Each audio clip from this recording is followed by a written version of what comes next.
नमस्कार आरती जी। नमस्कार। आपका स्वागत है। धन्यवाद। और संस्कृत जो विषय है उसके प्रति रुचि सबको रहती है, लेकिन साथ ही एक अज्ञात सा भय भी सबको रहता है। मतलब कभी प्रयत्न करते भी हैं कि वे दो चार वाक्य पढ़ो, बड़ा अच्छा लगता है। भगवत गीता कभी पढ़ने को ली, या मान लो रामचरितमानस के शुरुआती के जो श्लोक वगैरह हैं वो शुरू करते हैं तो बड़ा रुचि आती है, लेकिन धीरे से फिर लगता है कि ये तो बहुत क्लिष्ट है। तो हम आपसे ये जानना चाहेंगे कि संस्कृत भाषा कितनी क्लिष्ट है, उसको सीखना कितना मुश्किल है।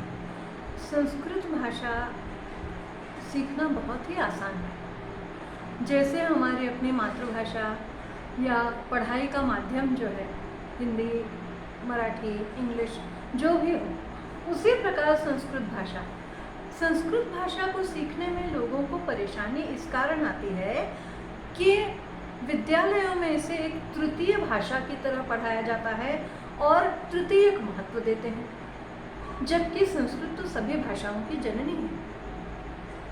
पुराने समय में हम देखते हैं कि गांव के गांव, यहाँ तक कि अशिक्षित व्यक्ति भी संस्कृत में संभाषण करते थे, क्योंकि वो वहाँ की लोक बोली थी। उसके लिए वो व्याकरण पढ़ने की आवश्यकता नहीं, परिवार के सभी जन संस्कृत में संभाषण करते थे। और जैसा कि हम हमारी मातृभाषा में भी देखते हैं कि प्रत्येक वाक्य को व्याकरणगत दृष्टि से शुद्ध होना उतना आवश्यक नहीं है जितना कि हम हमारी भावनाओं को सामने वाले तक ठीक से पहुंचा सकें।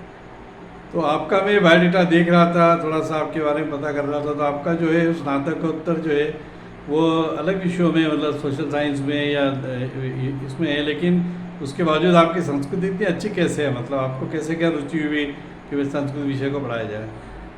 मुझे संस्कृत भाषा में रुचि शुरुआत से ही रही, यहाँ तक क्योंकि मेरा जो शिक्षण हुआ है वह सरस्वती शिशु मंदिर इस संस्था में हुआ है, जो कि राष्ट्रीय स्वयंसेवक संघ द्वारा स्थापित व संचालित होती हैं। तो वहाँ पर संस्कृत संभाषण को काफ़ी महत्व दिया जाता है। तो जैसा कि विद्यार्थी आजकल बचपन से, नर्सरी से ही ABCD पढ़ना शुरू कर देते हैं, उसी प्रकार वहाँ पर संस्कृत का ज्ञान भी बहुत ही शुरुआती तौर पर हिंदी के साथ ही कराया गया। इस कारण संस्कृत भाषा में रुचि। तो कब तक पढ़ी आपने संस्कृत भाषा? मैंने 10वीं कक्षा तक संस्कृत का अध्ययन किया है। वो तो बहुत पुरानी बात है। फिर अभी फिर से आपने संस्कृत को रिवाइज किया, कैसे क्या, मतलब क्या कहना चाहिए? मैंने पुनः संस्कृत पढ़ाना शुरू करने के लिए, या मुझे लगता है कि संस्कृत भाषा में आने वाली कठिनाइयों को, विद्यार्थियों की कठिनाइयों को दूर करने के लिए मैंने सबसे पहले स्वयं इतने वर्षों का जो से संस्कृत जो पढ़ी नहीं थी, अंतराल हो गया था। काफ़ी अंतराल के बाद मुझे एक बहुत ही विद्वान व्यक्ति मिले, संस्कृत के प्राध्यापक श्रीमान श्रीधर जोशी जी। उनसे पुनः मैंने संस्कृत व्याकरण को एक बार सीखा, समझा। अच्छा जी, ये बड़ी अच्छी बात है। शिक्षक हो के सीखने की ललक रखना बहुत अच्छी बात है, अच्छा लगा मुझे सुनने। नहीं, प्रत्येक शिक्षक ने सबसे पहले विद्यार्थी होना चाहिए। जब तक हम स्वयं विद्यार्थी नहीं होंगे, हम विद्यार्थियों को समझ ही नहीं सकते। बिल्कुल सही। तो आपके हिसाब से संस्कृत सीखने में सबसे बड़ी अड़चन क्या है? मतलब क्यों नहीं संस्कृत, मान लो मुझे सीखना हो तो अगर मैं किसी शिक्षक को बोलूँ मुझे संस्कृत सिखा दो, तो सबसे बड़ी अड़चन क्या है उसमें? संस्कृत सिखाने की सबसे बड़ी अड़चन है लोगों की मानसिकता कि इसका कोई उपयोग नहीं है, या सीखने में बहुत कठिन है। यह सीखने में कठिन नहीं है, यह तो सबसे अधिक वैज्ञानिक भाषा है। इसमें जो बारीकियां होती हैं वो सामान्यतः सभी संस्कृत के अध्यापक भी कहाँ से आए, जिन्होंने विद्यार्थी जीवन में संस्कृत पढ़ी, उन्हें संस्कृत में थोड़ी सी अधिक रुचि थी, इसलिए उन्होंने स्नातक व स्नातकोत्तर स्तर पर संस्कृत विषय का चयन किया। लेकिन जब वो खुद भी देखते हैं कि विद्यार्थी भी इसे तृतीय भाषा समझते हैं और बहुत ही कम संख्या में विद्यार्थी विषय में गहन रुचि लेते हैं, तो उनकी भी रुचि है वो जाती रहती है, वो सिर्फ कार्य पूर्ति तक सीमित हो जाती है। तो मान लो मेरे जैसा कोई व्यक्ति है जिसकी हिंदी ठीक ठाक है, मतलब अच्छी खासी है, ठीक ठाक तो नहीं कह सकते, और व्याकरण का भी मुझे ज्ञान है और अच्छा अध्ययन भी अच्छा है, तो मुझे संस्कृत सीखने में कितना समय लगेगा आपके साथ? मुझे लगता है जिस व्यक्ति को हिंदी भाषा की व्याकरण का और इंग्लिश भाषा की व्याकरण का एक सामान्य ज्ञान है, उसे मुश्किल से 15 दिनों से 1 महीने के अंदर क्या कह रहे हो? संस्कृत भाषा का बारीकी से ज्ञान हो सकता है। अच्छा, जी, तो प्रैक्टिस का मतलब उसका व्यवहार में कैसे लाएंगे उसको? इसे व्यवहार में लाना भी काफ़ी आसान है। जैसे कोई आवश्यक नहीं है कि संस्कृत के बड़े बड़े ग्रंथ ही पढ़े जाएं। बहुत सारी ऐसी दैनिक जीवन की जो पुस्तकें हैं, जैसे चाणक्य नीति, कौटिल्य नीति, उसमें आजकल तो बाज़ार में इस प्रकार की पुस्तकें भी उपलब्ध हैं कि उसका संस्कृत श्लोक दिया रहता है, उसके साथ उसका हिंदी में भावार्थ दिया रहता है, साथ ही इंग्लिश में भी भावार्थ दिया रहता है। तो यदि हम संस्कृत व्याकरण को समझना चाहें तो उसमें किस प्रकार संधि हो रही है, उसका उच्चारण कैसे हो रहा है, मात्रा कहाँ लग रही है, हलंत कहाँ लग रहा है, विसर्ग कहाँ लग रहा है, उसका काल क्या हाँ, है। मुझे याद है मेरे साथ एक मेरे मित्र थे अरुण सिंह जी, जो कि संस्कृत के अध्यापक थे और हमने एक स्कूल में साथ में काम किया था। तो उनकी तो पूरी कक्षा की कक्षा, हालांकि वो बहुत ही high profile English medium school थी, लेकिन वो कक्षा की कक्षा इतनी अच्छी संस्कृत बोलती थी, ड्रामा करते थे आधे आधे घंटे के। तो इट वॉज रियली बहुत ही अद्भुत एक दृश्य होता था। इसका कारण यह है कि उन्होंने अपने विद्यार्थियों को उतनी प्रेरणा दी, उतने अच्छे से पढ़ाया, उतनी बारीकी से उस भाषा का ज्ञान कराया।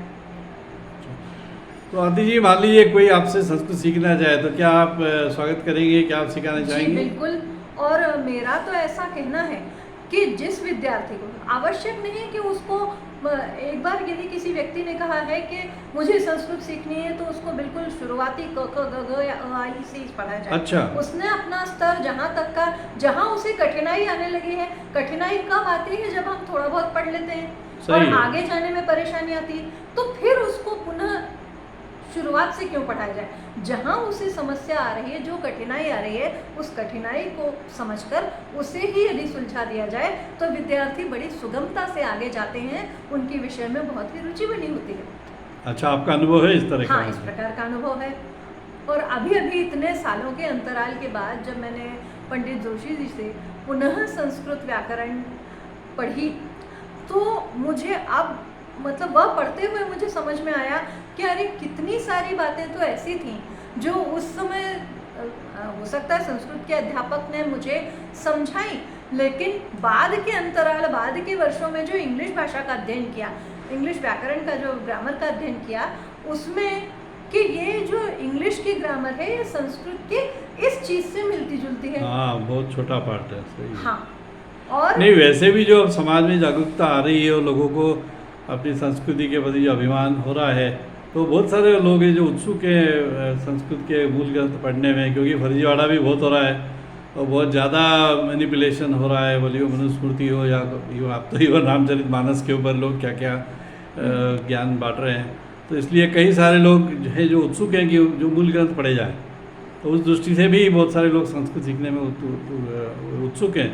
लेकिन ये अगर इतना आसान है तो वाकई मेरे ख्याल से आप एक बहुत बड़ी सेवा करेंगे अगर आप 15 दिन में, 1 महीने में किसी को संस्कृत सिखा सकते हैं, तो ये बहुत ही बड़ी है। वो अपने अपने तरीके से राष्ट्र सेवा में जो भी कर सके या अपने धर्म के प्रति जो भी कर सकें, तो ये मेरे ख्याल से बहुत बड़ा योगदान होगा।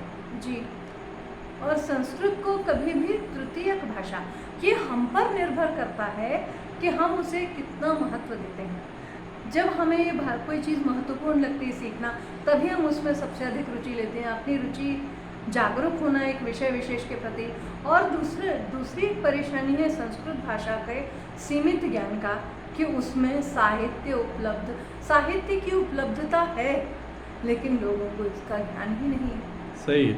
नहीं, वो तो जैसे जैसे उपयोग बढ़ेगा लोग सब ढूंढ लेंगे वो तो। जी। और आजकल तो IITs वगैरह ने इतने सारे संस्कृत श्लोक अपलोड करके रखे हुए हैं, इतने बड़े बड़े ग्रंथ अपलोड करके रखे हैं। IIT कानपुर का शायद प्रोजेक्ट है ये, थोड़ा सा मुझे याद नहीं आ रहा है, लेकिन किसी तो भी उनका प्रोजेक्ट है जिन्होंने सारे धर्म ग्रंथ वेबसाइट पे उनके रखे हुए हैं कि आप संस्कृत पढ़िए और उसको समझिए। ठीक है, तो आरती जी बहुत बहुत धन्यवाद। आपसे मिलकर एक नई अनुभूति हुई और एक अपनी इतनी संस्कृत भाषा, देव भाषा है, उसके प्रति एक जानकारी मिली कि इतनी मुश्किल भी नहीं है जितनी मुझे लगती थी। नहीं, ये मुश्किल तो कतई नहीं है, लेकिन मिशनरी शिक्षा के कारण लोगों के मन में लंबे समय से इस भाषा के प्रति एक प्रकार की अरुचि। हाँ, वो तो शुरू ही जो अंग्रेजों ने शिक्षा पद्धति की शुरू ही इसी तरह से की थी कि अपने जड़ों से कट जाएं और अपने हट जाएं। लेकिन अब ठीक है ना, 100-200 साल हो गए उनको जाके, उस पद खत्म करें उसको, जी या अपन पॉजिटिवली सोचें कि अपन अपनी बात आगे बढ़ाएं, तो जी। अपने आप जो सत्य है वो आगे चलेगा, जो असत्य है वो खत्म हो जाएगा, जी है ना। बहुत बहुत धन्यवाद आरती जी, आप आए हमारे स्टूडियो में। थैंक नमस्कार। यू।